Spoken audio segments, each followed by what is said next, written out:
My name is Karishma. I'm 21 years old. And I've been keeping something inside me that feels like it's poisoning my blood. It started the night my stepfather walked into my room. No, not in the way your mind might leap to. He didn't touch me. He didn't say anything cruel. But what happened that night? It was the spark that lit a fire I've been choking on ever since. A fire that burned straight through the quiet little life I thought I had under control. I guess I should start before that night. Before I even moved back into my mother's house. Back when I was still living with Daniel. God, Daniel. I used to think he was my safe place. I can still remember the first year we were together. The way his arm would curl around my waist in bed like he was tethering himself to me. The way his voice would drop lower when he whispered my name. We didn't just make love. We met in the space between skin and breath. I'd fall asleep listening to his heartbeat against my ear, thinking there was no possible way life could erode something so warm, so certain. But it did. Slowly. So slowly I almost didn't notice. It started with little things. A kiss at the door that became a quick peck. His hand resting on my back instead of pulling me closer. Our hugs began to feel functional, like a polite way to say, I see you, instead of, I want you. He still touched me, but sometimes it was in the middle of a conversation, like he was pressing a button that said girlfriend acknowledged rather than woman desired. I'd lean in to kiss him and he'd smile, but his mouth wouldn't move with mine. I'd climb into his lap on the couch like I used to, and instead of that slow, hungry kiss we once shared, he'd shift to reach for the remote. I told myself it was normal, that every couple changes, that long-term love settles into something calmer, something deeper. But the truth? It felt like my body had become an afterthought to him. Like we'd moved from passion into a kind of emotional co-parenting of our lives. Safe, yes. Loving, maybe. But alive? Not anymore. When I moved back into my mother's house, just for a few months, I told him.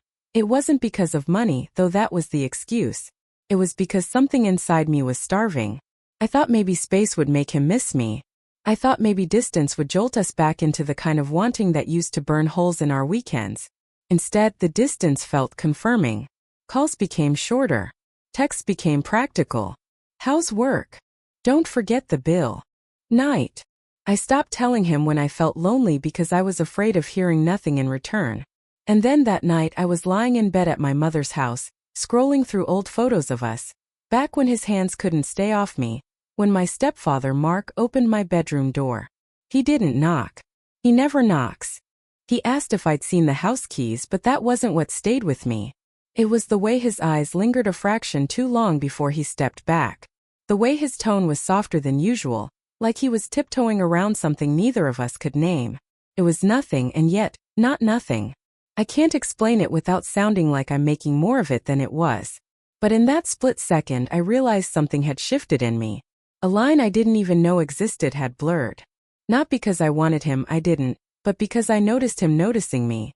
And the worst part? Some starved, aching part of me noticed being noticed. That's when I knew. Not about him. About me.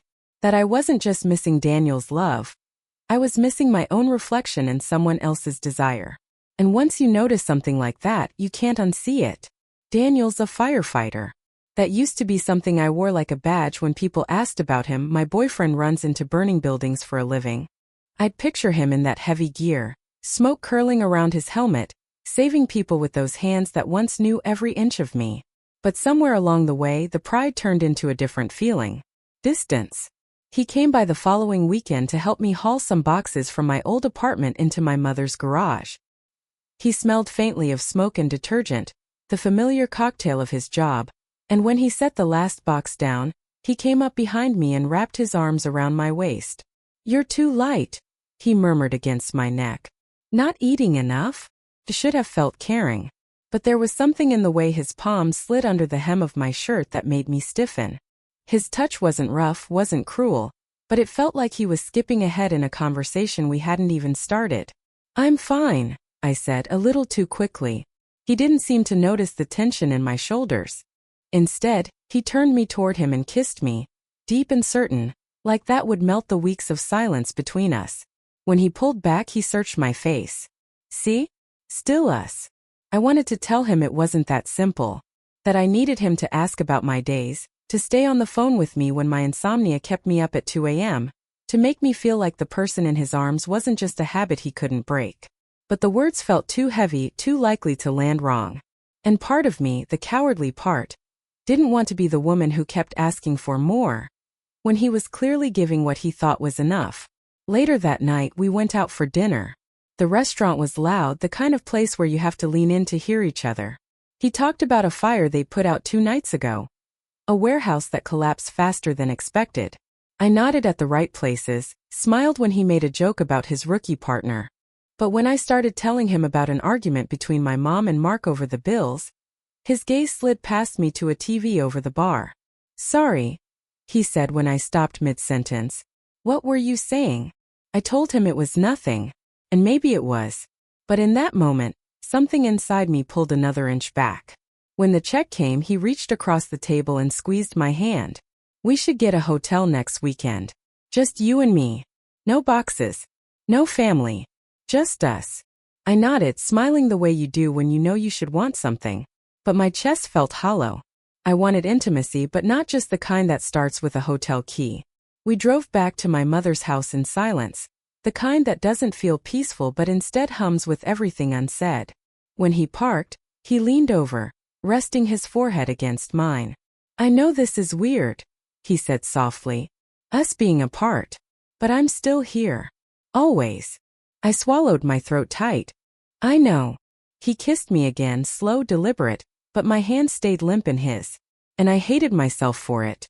Because I could see in his eyes that he thought he was fixing things, that holding me close was the same as knowing me.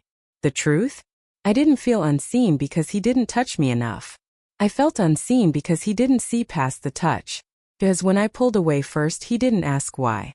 Because when I said, "I'm tired," he heard, "I need sleep," instead of, "I'm lonely in ways you can't feel." After he left, I sat in my childhood bedroom and stared at my phone. No text from him yet. Just the faint hum of voices from the kitchen where my mother and Mark were talking. And in that quiet, I realized something terrifying. The person who might notice I'm fading isn't the man I've loved for 5 years. It's the man I'm supposed to keep at arm's length. The next time Daniel came over, it was a Tuesday night. I'd just gotten home from work, my hair damp from a quick shower, my mother clattering dishes in the kitchen. He was leaning against his truck when I pulled into the driveway, his grin familiar but, I don't know, distant. Or maybe I was the one distant. Inside, we sat on the couch, catching up in that stilted, polite way couples do when they're trying too hard to sound normal. He told me about a call they'd had at the station. A gas leak in an old apartment building. I told him my mom had been on my case about finding my footing again. Halfway through my story, his hand slid onto my thigh. Warm, steady. Not forceful, just there. But it felt like a shortcut, like he was trying to bypass the conversation and get to the real connection. I froze just for a second. Enough for him to notice. "You okay?" he asked. "Yeah. Just tired." I smiled, trying to smooth over the moment. He leaned in to kiss me. It wasn't rough, wasn't overly sexual. But my body went still. I let him kiss me because that's what I was supposed to do, but inside I was counting the seconds until he'd stop. My lips moved just enough to keep the illusion, but the spark I wanted to feel, the one I used to feel, never came. When he pulled back, he studied me. "Feels like you're a million miles away lately." I laughed softly, the kind of laugh that's more deflection than humor. "Just stressed." "The move work, my mom?" "Maybe I can help with that," he said, his voice dropping lower as his hand slid further up my leg. I placed my hand over his, not to encourage, but to stop it. "Daniel, I'm really tired." He sighed, leaning back. "We never see each other anymore. I'm just trying to, I don't know, feel close to you." "I know," I said quickly. "It's not that I don't want to. I trailed off because how do you explain that you want to want him, but you can't force your heart to catch up to your skin?" We sat there in silence, the TV muttering in the background. He reached for the remote, flipping through channels until he landed on something mindless. I tucked my legs under me, keeping just enough space between us that he wouldn't try again. At one point during a commercial, he smacked my butt playfully. Something he'd done hundreds of times before. Normally I'd roll my eyes or sweat him back, but this time my whole body stiffened like he'd crossed a line. "What?" he asked, noticing. "Nothing." I said too quickly, forcing a small smile. Just startled me. The truth was I wasn't startled. I was irritated. Because even a harmless gesture felt like another reminder that he couldn't just be with me without it turning into something else. When he left that night, he kissed me at the door, lingering, searching, but I gave him the same shallow return I'd been giving for weeks. He didn't comment, but I saw the flicker in his eyes, the one that said he knew something was slipping away. After I shut the door, I leaned against it, heart heavy. I could still feel the ghost of his hands on me, but not in a way that made me warm. It was more like a weight I couldn't shrug off. And the worst part? I wanted to want him. God, I wanted to feel that pull again. I wanted to melt into him like I used to lose myself in that effortless closeness we once had. But instead, all I could think was, why does everything have to turn into sex? It happened on a Friday night. Daniel had insisted on taking me out to somewhere nice. His treat. He'd made a reservation at a little Italian place we used to love. The same one where he'd once kissed me in the middle of the street afterward, spinning me around like something out of a movie. We were barely seated before he reached for my hand. God, I missed you, he said, pressing a kiss to my fingers. I smiled politely, but there was a knot in my stomach. I'd been on edge all day, work stress, my mom's passive-aggressive comments about me staying too long, and a brief awkward encounter with Mark in the hallway that morning that left me feeling noticed in a way Daniel hadn't in months. As the waiter poured wine, Daniel launched into a story about a training drill at the firehouse, his voice animated, his hands moving. I tried to listen, but the restaurant's low lighting, the smell of garlic, the intimacy of the table, it all felt like a stage I couldn't perform on tonight. When the main courses arrived, he set down his fork, leaned forward and said, "You know what I was thinking? After dinner, let's get a room somewhere. Just us. No distractions." The words landed like a weight in my chest. I knew what he meant, his eyes gave it away. It wasn't just us he wanted. It was the one thing I seemed to have less and less to give. "Daniel," I started, my voice thin. "What?" he asked, smiling like he already knew my answer. I don't want to." His smile faltered. "What do you mean? We never get time like this anymore." "I know," I said quickly. I don't feel like."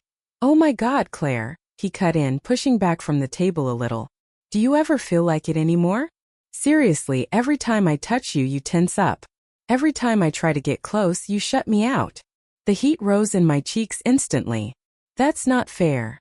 "It's true," he shot back, his voice low but tight. "You've been different for months. I don't even know if you still want me." The words cracked something in me. All the weeks of swallowing down my feelings, of telling myself don't make a scene, don't hurt him, shattered in an instant. "Maybe I don't." I snapped, my voice sharper than I'd ever heard it. "Maybe I'm tired of feeling like the only way you know how to love me is with your hands.